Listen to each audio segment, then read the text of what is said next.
माझ्यासोबत तरुण शेतकरी आहेत आणि त्यांचं शेतीचं उत्पादन वाढवण्यासाठी फार मोठं काम आहे आणि विशेषतः फळबागा आणि त्यातही डाळिंब आणि कांद्याचं सीड प्रोडक्शन म्हणजे डाळिंबामधली सेटिंग वाढवणे आणि कांद्यामधलं पण सीड प्रोडक्शन वाढवणे या दोन्हीसाठी मधमाशाची फार गरज असते। या मधमाशा ज्या आहेत त्या आपल्याला निसर्गामध्ये कमी होत चाललेल्या आहेत आणि माझ्या शेजारी बसलेले जे मधपाळ आहेत ते दरवर्षी डाळिंबाची शेटिंग वाढवण्यासाठी डाळिंब उत्पादक शेतकरी जे आहेत त्यांच्याकडून मधाच्या पेट्या घेऊन जातात खरेदी करून आणि दरवर्षी साधारणतः 7,500 मधमाशाच्या पेट्या ते शेतकऱ्यांना विकत असतात। मधमाशाच्या पेट्या ते कशा तयार करतात आणि ते शेतकऱ्यांना कसं विकतात याचीच माहिती आपण आजच्या व्हिडिओमध्ये घेणार आहोत। नमस्कार, मी डॉक्टर तुकाराम मोठे, सेवानिवृत्त कृषी सहसंचालक डॉक्टर तुकाराम मोठे या यूट्यूब चॅनलवर मी आपल्या सर्वांचं स्वागत करत आहे।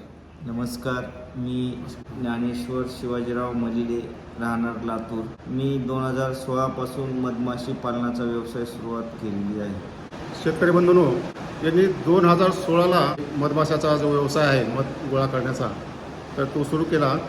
त्यांनी त्यावेळेस फक्त 25 पेट्यापासून सुरुवात केली आहे आणि आज तुमच्याकडे किती पेट्या आहेत? सध्या 1,500 ते 2,000 पेट्याचं सध्या आहे। महाराष्ट्रामध्ये आपल्याला 1.5 ते 2 महिने फ्लॉवरिंग भेटते, म्हणजे जून, जुलै, ऑगस्ट हे 3 महिन्यापर्यंत आपल्याला महाराष्ट्रात खाद्य असतं आणि त्याच्यानंतर आम्ही त्या पेट्या महाराष्ट्राच्या बाहेर MP गुणाला नेतो। तिथं रानतुळस असते तर ऑक्टोबर महिन्यामध्ये तिथं आम्हाला रानतुळशीचा फ्लॉवरिंग भेटतो आणि मधमाशांना कमी जास्त प्रमाणात नेक्टर भेटतं। जरी मध नाही निघाला तरी मधमाशा जिवंत राहतात आणि त्याच्यानंतर आम्हाला नोव्हेंबरला राजस्थानची मोहरी भेटते आणि मोहरीवर आम्ही एका पेटीतून 25 किलो मध कलेक्शन करतो मोहरीच्या पिकावर। दरवर्षी तुमचं किती टन मध निघतं? एक आपलं वर्षाला 13 ते 14 टनाचं टार्गेट आहे आपलं। पॉलिनेशनसाठी मधमाशाच्या पेट्याची विक्री करता तर दरवर्षी तुम्ही किती मधमाशाच्या पेट्या विकता? 7,000 ते 8,000 पेटी आपण शेतकऱ्यांना महाराष्ट्रामध्ये पॉलिनेशनसाठी पेट्या देतो आणि ह्या पेट्या सोलापूर, नगरचा नेवासा, श्रीगोंदा हा भाग, नाशिकचा मालेगाव, सातमाने ह्या भागामध्ये आम्ही पेट्या देतो। सोलापूरमध्ये सांगोला, इंदापूर, टेंभुर्णी, मोहोळ, माढा या भागामध्ये आम्ही पेट्या देतो आणि या पेट्या आम्ही डाळिंब, शेवगा, टरबूज, खरबूज या पिकांना आम्ही पेट्या देतो। एका पेटीची किंमत 4,500 रुपयाला पेटी असते आणि ती पेटी आम्ही शेतकऱ्यांना त्यांच्या शेतापर्यंत पोच करतो। कमीत कमी 4 पेट्या जरी असतील तरी आम्ही शेतकऱ्यांना त्या पेट्या पोच करायचं काम महाराष्ट्रामध्ये करतो। एका मधमाशाच्या पेटीमध्ये किती मधमाशा असतात? एका पेटीमध्ये कमीत कमी 25,000 ते 30,000 मधमाशा एका पेटीमध्ये असतात आणि एक राणी माशी सहित आम्ही पेटी देतो। तर कोणत्या पिकाला सर्वात जास्त शेतकऱ्याची मागणी आहे? डाळिंब पिकाला मधमाशाची जास्त मागणी आहे, कारण की शेतकऱ्यांना तसा रिझल्ट येत आहे। डाळिंबाचे जे शेतकरी आहेत, काही शेतकरी म्हणतात 70 ते 80% आमचं उत्पन्न वाढलं, त्याच्यामुळं डाळिंबाचे शेतकरींना खूप गरज आहे मधमाशांची। मग ते किती दिवस ठेवतात आणि कोणत्या महिन्यामध्ये ठेवतात साधारणतः? नोव्हेंबर महिन्यापासून मार्चपर्यंत डाळिंबाचा महाराष्ट्रात सीझन आहे। कमीत कमी डाळिंबाला 1 ते 1.5 महिना मधमाशांची पेटी लागते फ्लॉवरिंगच्या टायमिंग।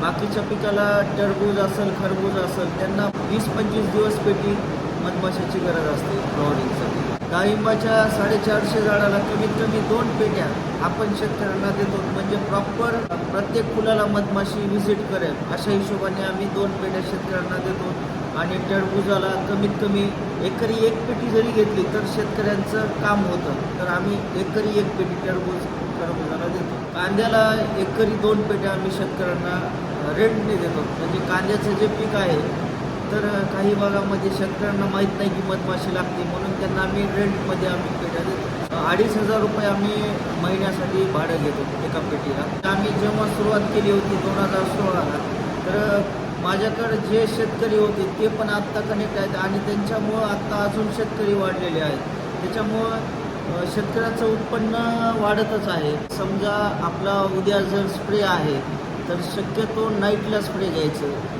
किंवा दिवसा जर स्प्रे घ्यायचा असेल तर तिचा एक दरवाजा असतो, तर ते दरवाजा आपण रात्रीच बंद करायचा आणि दुसऱ्या दिवशी जर स्प्रे झाल्यानंतर एक 4 ते 5 तासांनी आपण ते दरवाजा जर काढला तर त्या मधमाशा व्यवस्थित राहतील. त्यांना जर साखर पाणी जर दिलं तर मधमाशांना जर बाहेरून खाद्य नसेल तर आपण साखर पाणी दिल्यामुळं मधमाशा ह्या तिथून मायग्रेशन करणार नाहीत किंवा त्यांना जर खाद्य कमी असेल बाहेर तर त्या जगतील व्यवस्थित. तुम्ही जर रासायनिक कीटकनाशक असेल, बुरशीनाशक असेल फवारणी केल्यानंतर त्या झाडावर त्या पिकावर मधमाशा जात नाही. मग तुम्ही जर डाळिंबावर जर फवारणी केली तर त्या कशा त्या जगतील तिथं? डाळिंबावर स्प्रे जरी केला तर शक्यतो मधमाशी ही तिला जर एक वास आला तर ती लवकर अट्रॅक्ट होत नाही त्या फुलांवर. जर चुकून एखादी माशी जर गेली तर ती त्याच्यामुळे मधमाशाची पेटी रिकामी होऊ शकते, कारण की मायग्रेट होतात. हां पूर्ण मायग्रेट मरून जातात मरून जातात. तर शक्यतो कीटकनाशक ज्या दिवशी करायचं आहे त्या दिवशी आपण तिचं गेट बंद करायचं आणि दुसऱ्या दिवशी स्प्रे घेतला तर आपल्या मधमाशा व्यवस्थित राहतील. त्या मधमाशा उचलून जर दुसरीकडे ठिकाणी ठेवल्या तर चालतील, पण कमीत कमी 2 ते 3 किलोमीटर आपल्याला पेटी उचलावं लागेल. हां, शक्यतो आपण तिथंच तिची काळजी घ्यायची, दरवाजा बंद करायचा आणि मधमाशांना बाहेर येऊ द्यायचं नाही. त्याच्यामुळं मधमाशा व्यवस्थित पेटी राहील. तुमच्याकडे एक मी नवीन उपक्रम पाहिला आहे आणि तो म्हणजे खरंच नाविन्यपूर्ण असा उपक्रम आहे. मल्टीनॅशनल कंपन्यामध्ये कॉल सेंटर असतात, तसंच कॉल सेंटर ह्यांच्याकडे पण आहे. त्यांचं एक कॉल सेंटरचं ऑफिस आहे आणि तिथं 3 ते 4 तरुण मुलं बसलेली असतात आणि ते शेतकऱ्याला सारखे फोन करत असतात, त्याच्या प्रश्नाचे उत्तर देत असतात. तर ही कॉल सेंटरची काय भानगडी सांगावं जरा? कारण की आम्ही जेव्हा सुरुवात केली होती व्यवसायाला तर त्यावेळेस आमच्याकडे मोजके शेतकरी होते आणि मोजके शेतकऱ्यांना आम्ही सांगू शकत होतो की मधमाशी का गरज आहे, किती पेट्या लागतात, कशासाठी लागतात, कधी पेट्या ठेवायच्या.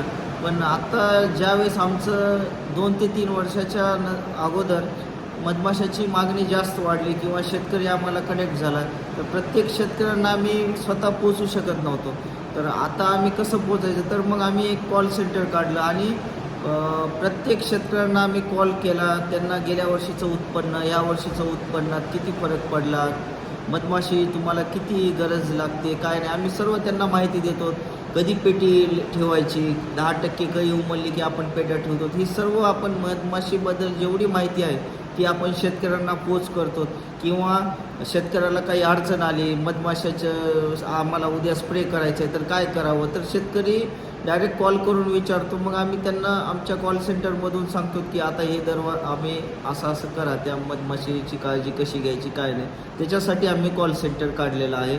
म्हणजे कॉल सेंटर म्हणजे ते आम्हाला शेतकऱ्यांना फक्त मदत करायची. आम्हाला पेट्यांची मागणी भरपूर आहे, पण आम्हाला शेतकऱ्यांना त्या मधमाशा कशा जगवायच्या किंवा त्याची काळजी कशी घ्यायची ह्याच्यासाठी आम्ही ते कॉल सेंटर काढलेलं आहे. साधारण दिवसामध्ये किती कॉल होत असतील?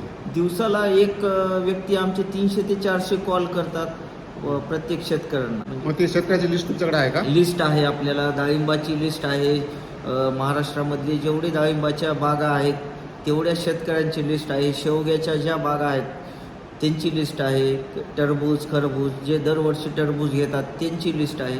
तर आमच्याकडे प्रत्येक शेतकऱ्याचा जे पिकं घेतात त्यांचा आमच्याकडे डाटा बऱ्यापैकी कलेक्शन आम्ही केलेलं आहे. कॉल सेंटर चालवता, तीच आयडिया मला कळाली.